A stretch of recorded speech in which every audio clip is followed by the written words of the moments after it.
Well, good morning, everyone. Hope you're well. I just got off shift at the firehouse, ran home, and now I'm hitting my daily routine.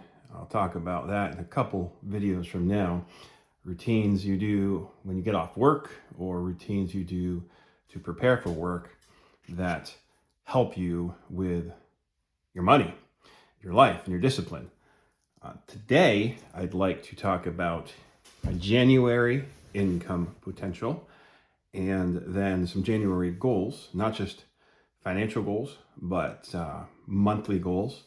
So I don't do yearly goals per se. I am more of set a goal every month based on a bigger goal. That bigger goal may be a 5-year goal or a 3-month goal. And then I have monthly goals that I'm trying to hit, and I structure my life around those. So we'll talk about income, how a firefighter earns money, and then we'll talk about some monthly overall goals, and then we'll drill down into a few individual financial goals. The next few videos we'll talk through a debt snowball plan, how I'm going to pay off some of this debt. We'll look at a January budget, and then I'm going to talk about financial mistakes I made last year and how I'm going to change them. And some of these are just really small. So there's that. Also, if you haven't liked and subscribed yet, feel free to. No worries if not. This is just something I'm doing to keep myself accountable, to motivate others, to inspire others. So let's talk income for a second, okay? Income, quite different for most firefighters in different parts of the country. Some of them have vastly different schedules. So my schedule, I work a 24/48 with a Kelly, which means I have a shift on at the firehouse for 24 hours, then I have 2 days off. And then every 7 shifts, I get an extra day off. So that equals 5 days. So I work 9 to 10 days a month based on that cycle. It's a 48-hour work week, but I don't get paid overtime, okay? So I have an hourly amount that is not variable, but the hours of the cycle may sometimes vary. If I go over that amount, then I essentially get overtime. So it looks like 48. It's not quite 48 because by the time they give us the extra day off, it ends up not being 48. Anyway, that's complicated. So that's where my income primarily comes from. The income, twice a month, I get a check deposited from the fire department into my bank account. Now, I have an hourly rate. It will change actually next week because of this coming year. So my income increases in several ways. I'm a union worker. We have a fire department union. So therefore, the union negotiates a contract. In that contract will be annual pay increases, okay? It's typically a percentage. There's pay increases for other things as well if you get a position change. So I get that. And then there's something called a step increase. So in my fire department, a step increase could happen every 12 to 18 months. And once you hit that step, you automatically get another pay increase. So potentially I can earn cost of living increase every year and then a step increase every year. The other variable in my check is something called detail pay. If I am assigned for a shift to a station that's not my normal station, I will get an extra bump in my pay just for that day to cover the cost of miscellaneous, gas, etc. So that's why you'll see my fire department number change slightly, but for the most part, twice a month, I bring home, after all of my taxes and fees, and I'll get to that in the next couple weeks, what that looks like, $1,966 per check. Okay, So for January, there are 5 pay periods. I get paid every Friday. 2 of those Fridays are from the fire department. All right, so $3,930 is my income potential after tax. There may be a $40 or $20 fluctuation. I don't know until I get to the firehouse, and if they assign me to a different station, that will go up. It won't go down, it will go up. All right, my other source of income, I have 3. One of them doesn't currently give me anything. So fire department, $3,930 potential in January. My other source of income, we'll call it my second job on here. This job is vastly variable. I essentially work construction site safety and EMS for a company. This varies, the income varies based on a few factors. Based on number 1, where I'm assigned for the day, and number 2, how much that assignment pays. So my company will contract with construction companies or events like the fair or a marathon, and they'll put workers there based on a certain rate of pay. So I have different levels of pay. In addition, I also teach classes. I'll teach some OSHA classes, and those will vary. It also depends on how many shifts I pick up. So essentially, I'll put my availability in for a 2-month stretch. I will get assigned certain shifts at certain places, and then from there, I can also pick up shifts. So as I look at January, this current second job, everything I'm assigned, everything I've picked up so far, I'm looking at after taxes $1,600. Now, this may change if I pick up a few more shifts. So at the end of the month, going into February, we'll actually talk about my real income. This is just potential income. Third job, I'm most likely going to make 0. Doesn't sound like much of a job. I started a CPR first aid instructing business, okay? It's an LLC. So there's potential there. In January, I'm not focusing on that at all.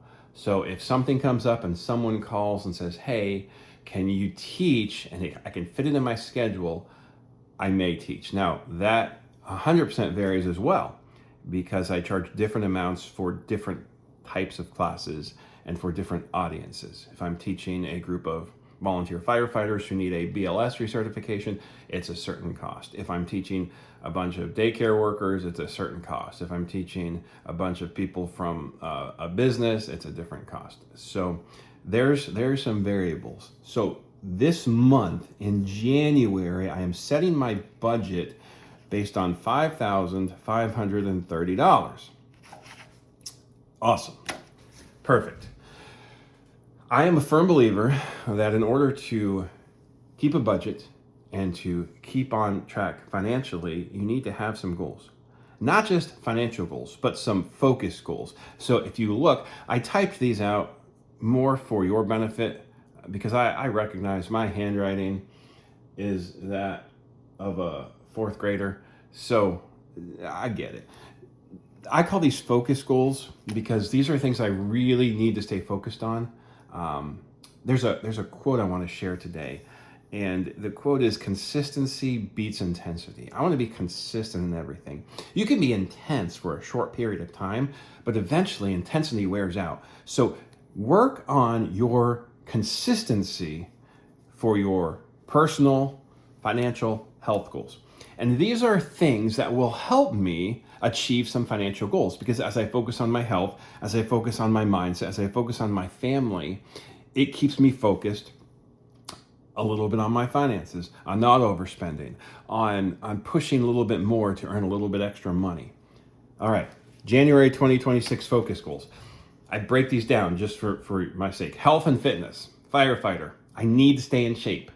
I cannot be that guy who cannot go into a burning building and put a fire out or pull a victim out. I cannot be the guy who cannot help carry a patient downstairs when they're in need of EMS care. So health and fitness, mobility, 3 to 4 times a week. What's that look like? It depends on the week. Sometimes I'm going for a run. Sometimes I'm walking on a treadmill.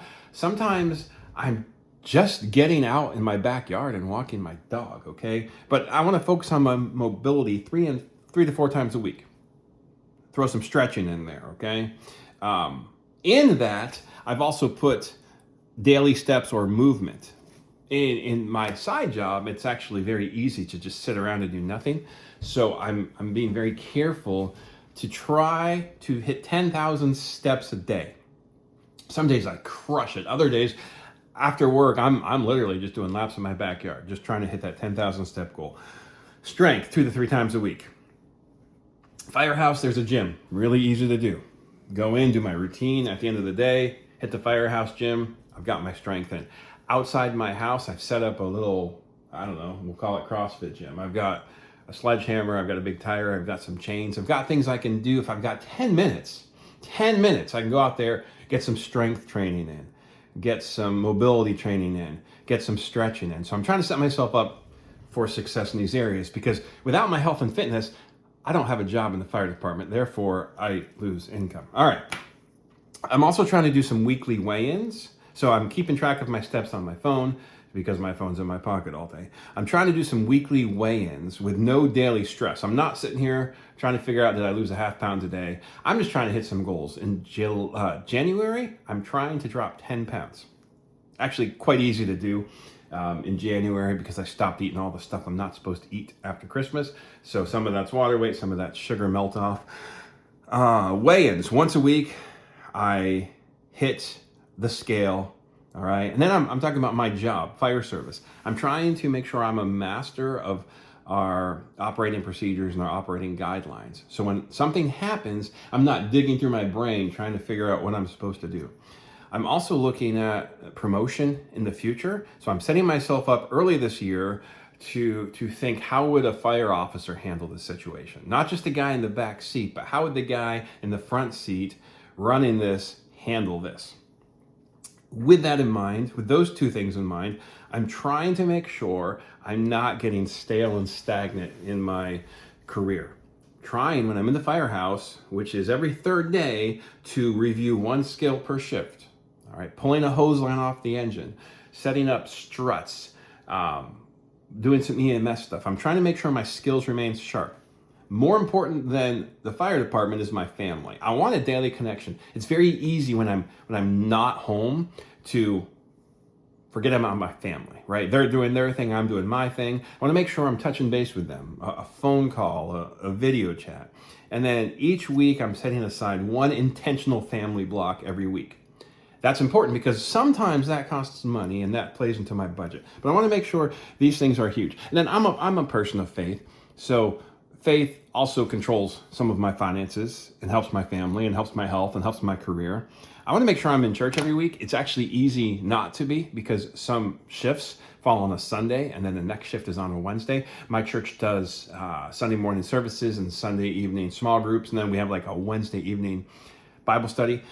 So I'm trying to make sure I'm in church every week when the doors are open and allow me to be there. And then I'm trying to make sure I actually bring a paper Bible with me because my phone just distracts me horribly. All right, I want to make sure that on my commutes into work, I'm doing some kind of a podcast or an audiobook series. I'm not wasting my time in the car. Just easy to do, right? Kindle, whatever you use, Audible, podcast, just pull it on your phone and roll with it. Okay.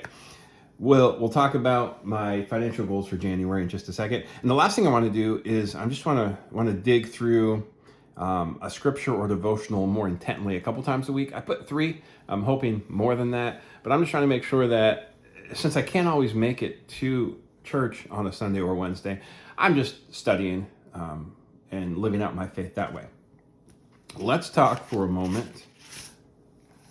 Let's flip the script, all right? Let's talk January financial goals. We looked at my income. We looked at my overall goals. Spelling is hard. January financial goals. Man, sorry guys. These are quick. These are simple. These play kind of a small part in my big part, so to speak, but this is the grit. This is the stuff every day that I'm really just trying to make sure I'm checking off.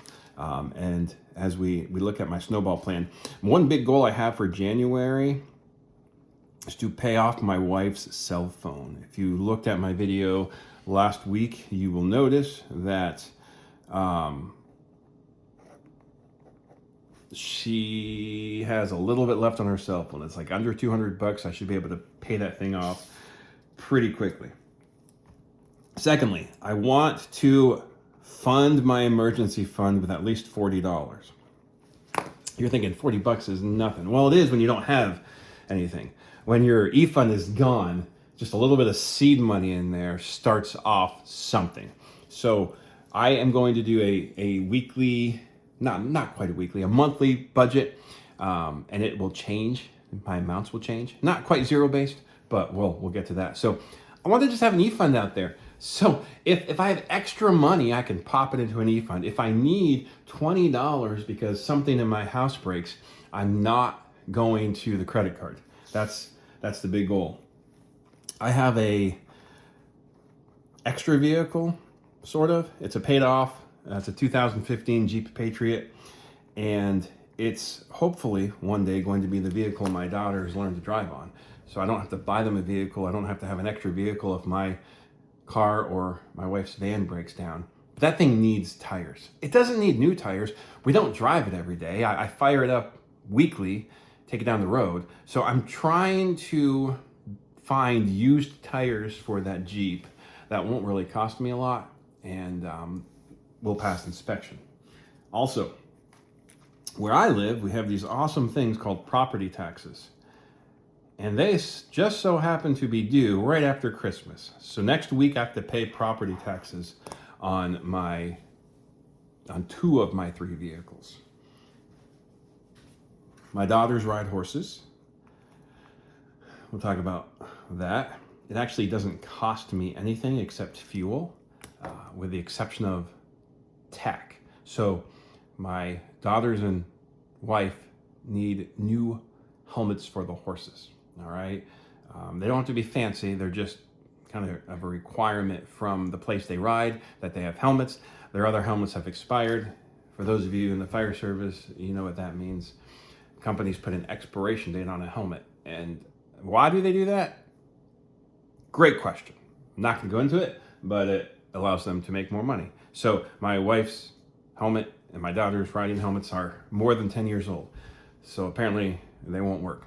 So I need to get them some riding helmets. And if all of these things work out, we'll be in much better shape financially. If one of these things works out, we'll be in much better shape financially. So these are my January goals. Hope you guys are having a great day. Next time we meet will be week 3 of my vlog. And I would like to work through my budget for January. I'm trying to keep these things at 15 to 20 minutes. So join me next week as we work through Firefighter debt paydown.